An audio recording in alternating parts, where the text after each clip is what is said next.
É que eu tava no capítulo 8 aqui já, que eu tô lendo, que eu leio mal na internet.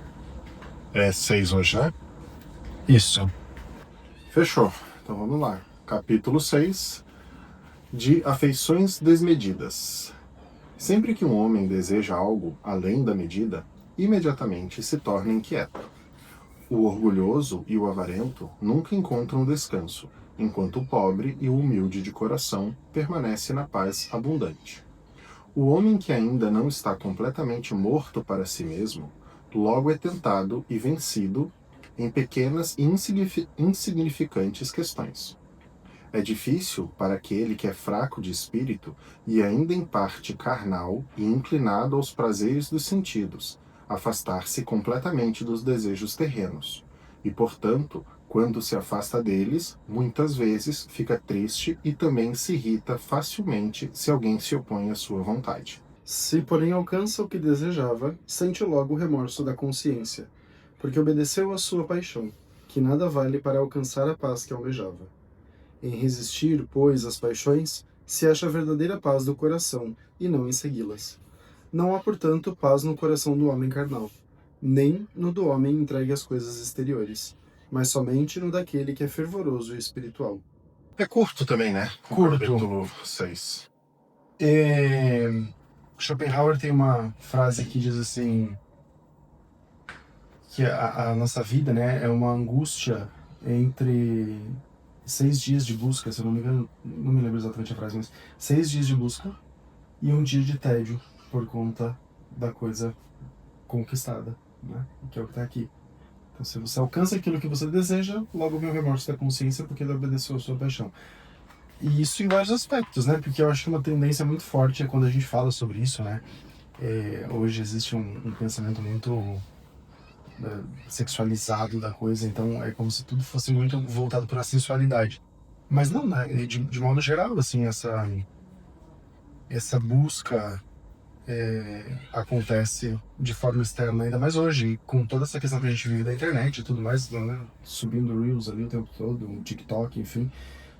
É muito comum a gente ter essa busca pelos prazeres exteriores, né? Porque diferente da tua tradução, aqui no parágrafo 1, ele fala assim, ali quase no finalzinho, ele diz assim, o homem espiritual, ainda um tanto carnal e propenso à sensualidade, só a muito custo poderá desprender-se de todos os desejos terrenos. Eu não lembro como estava a tradução, mas eu gostei desse aqui porque ele começa dizendo o homem espiritual, ou seja, existe uma tendência, existe uma busca espiritual, e isso muitas vezes é um auto-engano, né? Porque, tipo, eu sou espiritual, eu já rezo, eu já tenho uma vida de intimidade com Deus, mas ele é um tanto carnal, porque existe essa busca. E claro, né, eu acho que, enfim, o livro é muito antigo, mas a questão não é sobre o não ter e o não possuir, mas é o buscar, sobretudo, e primeiramente as coisas de Deus, né, como diz a Escritura. O meu fala, é difícil para aquele que é fraco de espírito e ainda em parte carnal, e inclinado aos prazeres dos sentidos, afastar-se completamente dos desejos terrenos. E, assim, acho que essa frase aqui do parágrafo, ela de fato, ela exemplifica muito bem, né? É difícil para aquele que é fraco de espírito e ainda em parte carnal. Porque acho que de fato é isso, né? Como tu falou, né? Acho que talvez a gente pode trazer isso para uma tradução muito sexualizada, né? De pensar apenas em prazeres carnais mesmo, como fala, mas a gente pode separar o prazer carnal também, né? Como o prazer do querer, né? Do material também, né? Muitas vezes. Então... E também o prazer carnal, na verdade, acho que tudo é muito exterior, né? Se a gente for pegar, por exemplo, a gula, é um prazer carnal, né? É exterior. Que a gente pode trazer, talvez traduzir o carnal para o prazer do homem, né? Tudo que o homem quer, de alguma maneira. Isso, é tudo que na verdade o sacia e dá aquela que a gente fala hoje, né? Da geração dopamina. É aquilo que dá o prazer instantâneo, imediato, assim, né? Então eu vou comer até morrer, né? Aquela ideia de, vou no rodízio de pizza, vou comer R$200 que eu paguei em pizza. Sim. Se eu não comer 30 fatias, não valeu a pena. Exatamente. Eu saio com um sentimento de derrota, né? Exato. E no fundo, um pouco dessa questão também do entregar-se pelo outro, né? Acho que é uma coisa mais altruísta, assim, de fato.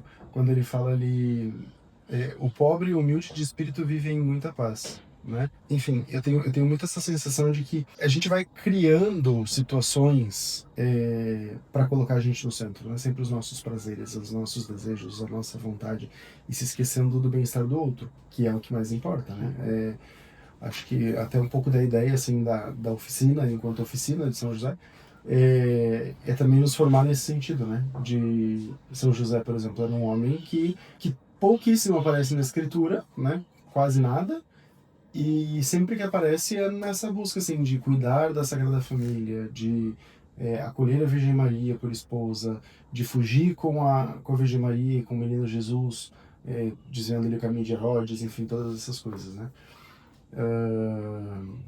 Então acho que é muito nesse sentido assim de se colocar também para o outro, né? Não entender uma pobreza e uma humildade como uma pobreza de fato financeira, mas entender como aquilo que é se colocar a serviço, né, do Eu acho que próximo.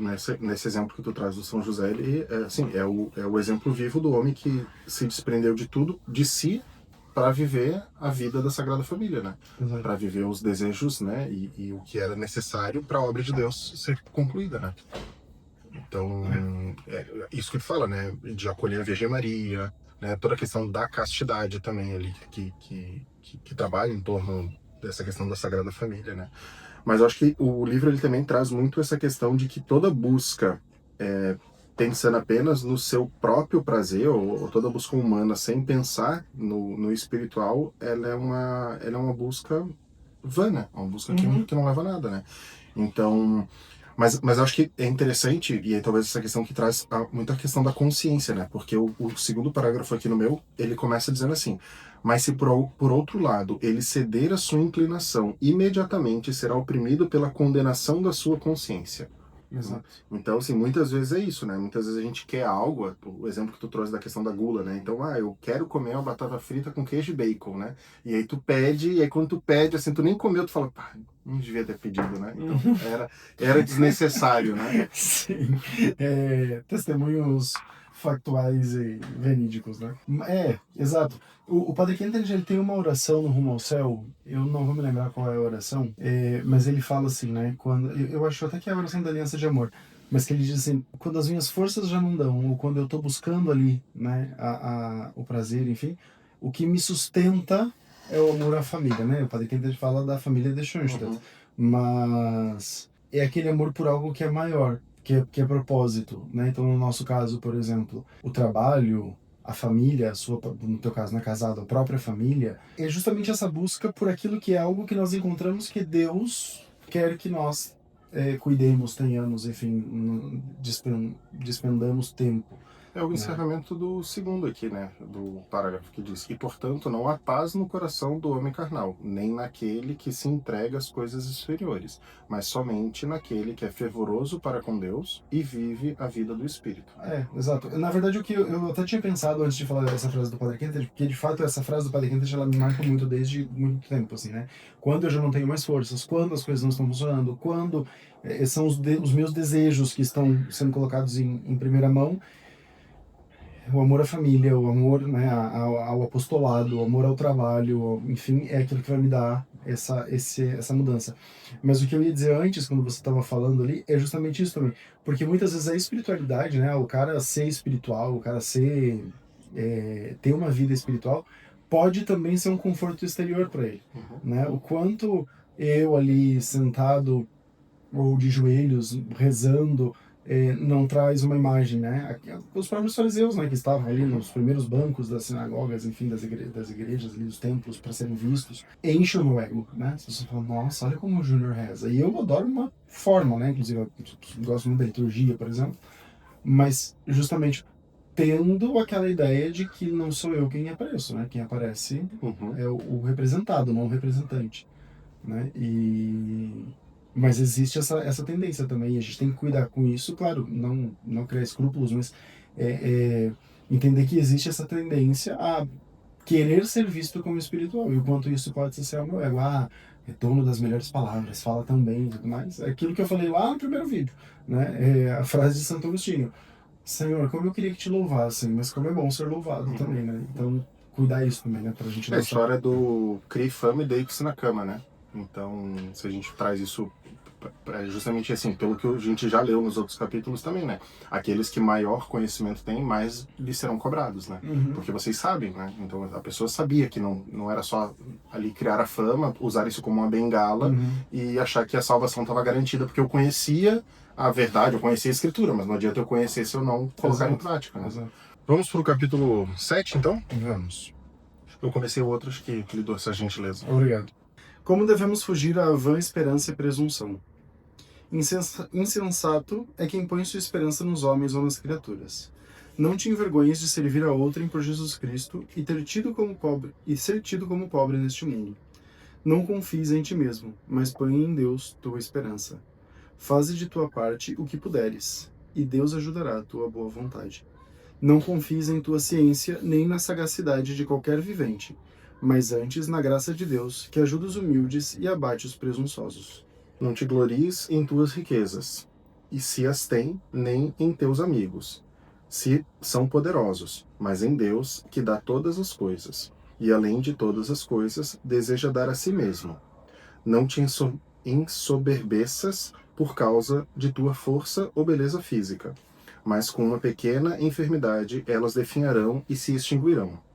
Não te vanglories de tua destreza ou habilidade, para que não desagrades a Deus, de quem provém toda boa dádiva que recebemos. Não te reputes melhor que os outros, para não seres considerado pior por Deus, que conhece tudo o que há no homem. Não te ensoberbeças pelas boas obras, porque os juízos dos homens são muitos diferentes dos de Deus, a quem não raro desagrada o que aos homens apraz. Se em ti houver algum bem, pensa que ainda melhores são os outros, para assim te conservares na humildade. Nenhum mal te fará se te julgares inferior a todos. Muito, porém, se a qualquer pessoa te preferires. De contínua paz, goza o humilde. No coração do soberbo, porém, reinam inveja e ira sem conta. Aquele que é soberbo tá perdido, né? E no fundo eu acredito que isso tem muito mais a ver também com esse serviço, né? Com servir aos demais, né? Ali no primeiro parágrafo ele fala isso, né? Não te envergonhes de servir a outros, né? A outrem por Jesus Cristo e ser tido como pobre neste mundo. E muitas vezes a gente tem muito acho que essa visão, né? Hoje é um mundo que está marcado muito pelos voluntariados nas empresas e tudo mais para ficar bonito para a sociedade, né? E que bom que exista isso de certa forma também, porque eles ainda assim estão fazendo bem, mas de entender que o servir é o essencial, né? Se eu sou de Cristo, né? Se eu vivo a vida cristã, se eu sou católico, mas eu não vivo a caridade, né?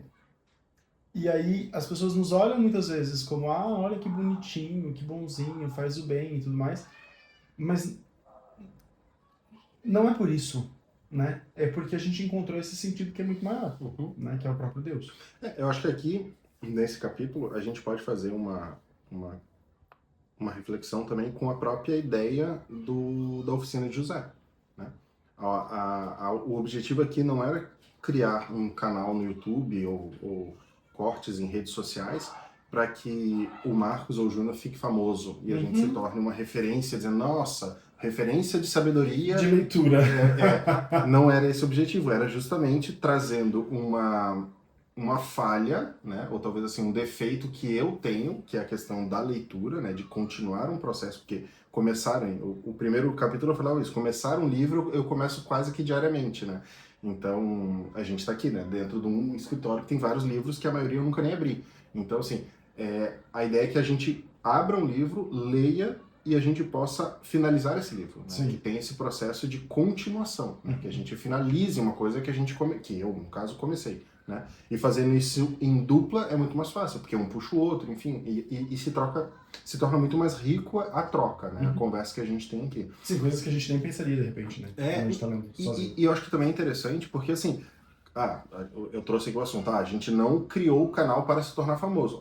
Pode ser que um dia isso aconteça? Não sei, né? Mas que isso não surja numa situação onde a gente seja os fariseus que fique falando, agora eu sou o famoso e acabou o mundo. Não, né? É justamente pelo contrário. A ideia é que a experiência particular minha e tua, e com visões diferentes de um mesmo livro, de visões diferentes da mesma vida, né, a gente possa, de alguma maneira, se conectar com pessoas que talvez enfrentem ou pensem da mesma maneira que a gente. Exato. E agregar na vida dessas pessoas também que nos acompanham, de certa forma, né? Eu falei agora, né, dessas pessoas que nos acompanham como se a gente fosse famosos, mas como se nós fôssemos famosos. Mas eu sempre digo assim, se vai chegar em uma pessoa, que chegue com a mensagem daquilo que a gente está trazendo, né? E não apenas para ser famoso.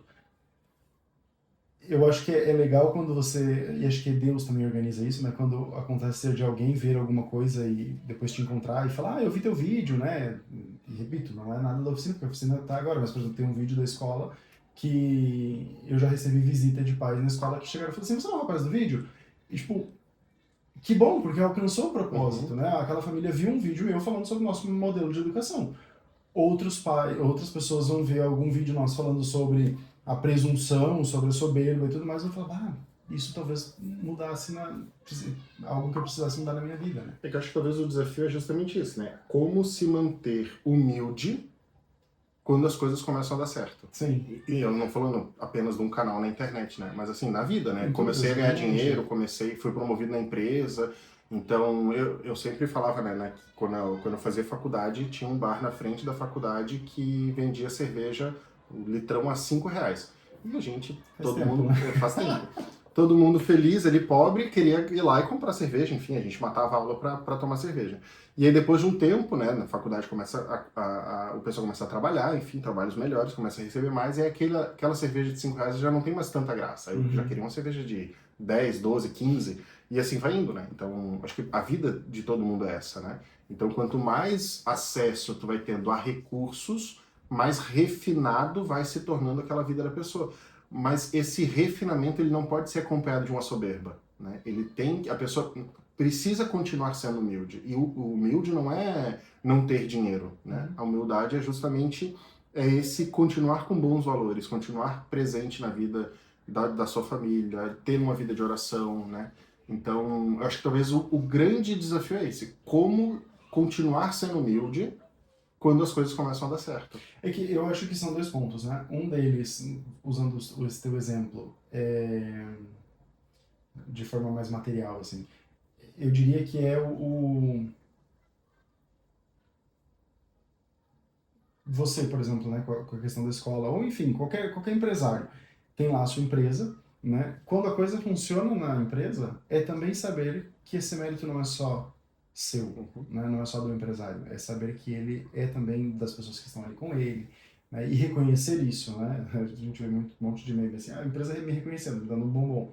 Tipo, não, é saber reconhecer isso, né? E do campo, do plano, né, do ponto de vista mais espiritual, eu acho que a humildade ela é muito mais essa questão do saber-se nada, né? A consagração, a oração de consagração a Jesus Cristo pelas mãos de Maria, que faz parte do Tratado da Verdadeira Devoção, de São Luís Maria Grignon de Montfort, ele fala, ele usa lá uma expressão que algumas pessoas falam, mas é muito forte isso, né? Porque ele fala, eu como um vermezinho. Não significa que eu seja um verme, não significa que Deus me olhe como um verme, né? Que a Virgem Maria me olhe como um verme, mas significa sim o meu tamanho diante da grandiosidade de Deus, diante da grandiosidade da Virgem Maria, né? E eu acho que é muito mais olhar nesse aspecto, assim, né? Saber, tem aquela frase motivacional que é, quando os problemas aparecerem, não mostre a Deus o tamanho dos seus problemas, mas mostre os seus problemas o tamanho de Deus. No final das contas, mostre para você mesmo o seu tamanho, né, perante Deus. Tem uma das cartas paulinas, que depois na liturgia das horas se transformou numa dos hinos ali, enfim, que eu me lembro quando a gente rezava na comunidade, porque era um termo que eu gostava bastante, que falava assim, Cristo, né, na sua condição divina, a expressão que era usada na liturgia em espanhol era anonadou-se, ou seja, fez-se nada, né, eu não me lembro como está em português, mas a palavra original seria kenosis, é um abaixamento, é um esvaziamento, ele se esvazia da sua condição divina para se fazer homem, ou seja, o próprio Deus vem experimentar a nossa realidade. E essa realidade que é experimentada pelo próprio Deus é o como eu deveria me enxergar diante de Deus. Ou seja, nada, né? Vazio. Eu preciso da graça, né? Não é que eu também sou uma pessoa que não tenho nada para oferecer, mas é uma miséria, né? Eu sou pequeno e não entenda esse discurso como um discurso negativo, assim, tipo, não vale nada. Mas é de fato me reconhecer tão pequeno e necessitado da graça, necessitado de Deus. É legal porque, assim, eu tenho feito agora um desafio da Quaresma, do Hallow, né, do aplicativo, e aí uma das orações lá que eles fazem, né, em alguns dias lá especificamente, é aquela, né, Senhor, né, esvazia-me, enche-me, usa-me, né? E aí agora do usa-me mudou para cura-me, né?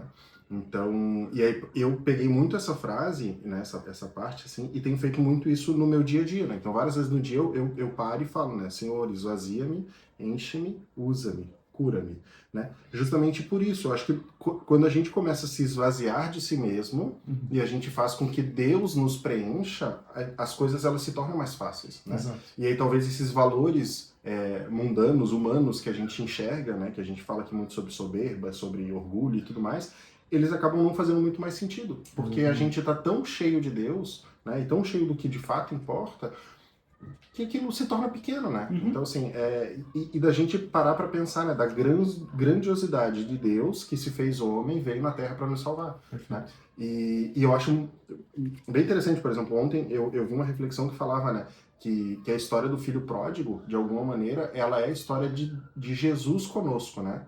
Que Jesus, ele é como se fosse o filho pródigo, mas ele não é, assim, soberbo com seu pai, né, que quer gastar os bens, mas ele vem para a Terra, gasta os seus bens conosco. E depois ele volta legal, a Deus. Sim, né? imagem. E eu achei muito interessante isso, né? Porque, de fato, se tu para pensar, né? E Jesus se faz homem para nossa salvação. Ele não precisaria estar aqui, Sim. né? E ele gasta isso conosco, né? E de alguma maneira, agora agora não, né? Mas na sua morte ele volta para o Pai, né? Então, como esse filho que retorna para o Pai. Mas ele retorna cheio de esperanças, né? Diferente daquele filho pródigo que volta querendo não me trate como um dos seus empregados, não, ele volta com a esperança de que ele cumpriu a missão dele, né? De que... E mais do que a esperança, ele volta com o tesouro do resgate mesmo, né? Ó, resolvi lá a situação, né? Fui assim, gastei os teus bens, isso. Mas ao mesmo tempo que eu gastei os teus bens, o filho pródigo, ele chega sem nada pro pai, né? Como você disse, trata-me como um dos teus empregados. Jesus não, Jesus ele volta com todos nós, salvos pela graça, pelo sangue, enfim. É bem bacana. Eu fiquei um pouquinho assustado na hora que você falou que Jesus era o filho pródigo, porque eu falei, meu Deus, o que vai vir por aí, Senhor? Mas a imagem é muito boa, de fato, não né? É? Porque a Escritura diz, né, que Jesus nos comprou com o seu sangue. E no fim das contas, mais do que só o sangue, né, essa imagem, assim, mas é a ideia de gastar de fato tudo aquilo que o pai tinha dado para ele, né? E conosco. E eu acho muito interessante, porque assim, toda a reflexão desse aplicativo do Hallow que estão fazendo agora da Quaresma é sobre a imagem do filho pródigo, né? E eles trazem várias interpretações diferentes, né, sobre o mesmo tema, né? Mas eu acho que é isso, né? Acho que esgotamos bastante. Bastante, mas acho que esgotar não, mas Falamos. Tem um livro que eu te recomendo, então, se você puder ler em algum momento. Eu já estou lendo esse. Que se chama... Eu acho que ele se chama O Filho Pródigo, ou A Volta do Filho Pródigo, mas eu acho que é O Filho Pródigo, que é de Henry Nouwen. É uma reflexão sobre o filho pródigo fabulosa. Vale muito a pena. Não sei se você prestou atenção, mas eu tenho dificuldade em começar um livro. Percebi não, prestei atenção, mas em algum momento leia. Tá bom. Obrigado. Quando acabar o Hallow, você coloca no horário do Hallow. Combinado, fechou. Então tá. Fechou? Obrigado, Júnior. Obrigado, foi um prazer. Alegria. Nos vemos no próximo. Isso, obrigado.